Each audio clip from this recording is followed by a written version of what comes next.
আসসালামু আলাইকুম। আজকে ভিডিও সম্পূর্ণ ফ্রি। সাবধান জেনে নিন আয়াতুল কুরসি 11 বার আমল। এটি কোনো খেলনা নয় যা ভুল হাতে গেলে ধ্বংস ডেকে আনে।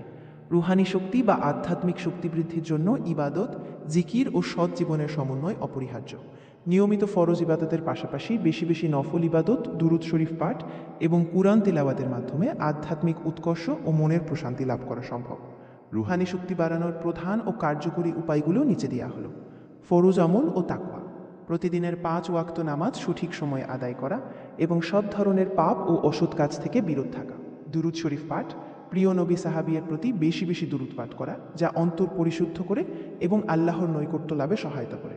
তাহাজ্জুদ নামাজ: রাতের শেষ ভাগে উঠে তাহাজ্জুদ আদায় করা রুহানি শক্তি বৃদ্ধির জন্য অন্যতম সেরা উপায়। জিকির ও ইস্তিগফার: আল্লাহর জিকির এবং সবসময় তৌবা ইস্তিগফারের মাধ্যমে আত্মা সতেজ থাকে।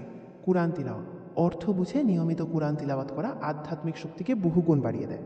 আপনার রুহানি শক্তি বৃদ্ধির যাত্রাকে আরও সুনির্দিষ্ট করতে আমাকে জানাতে পারেন। আপনি কি নির্দিষ্ট কোনো কামল বা দোয়ার নিয়ম জানতে চান? আপনার দৈনন্দিন ইবাদতের জন্য কোনো বিশেষ রুটিন প্রয়োজন? নতুন ভিডিও সবার আগে পেতে চোখ রাখুন এই চ্যানেলে। প্রবেশ করার আগে নিজেকে প্রস্তুত করুন।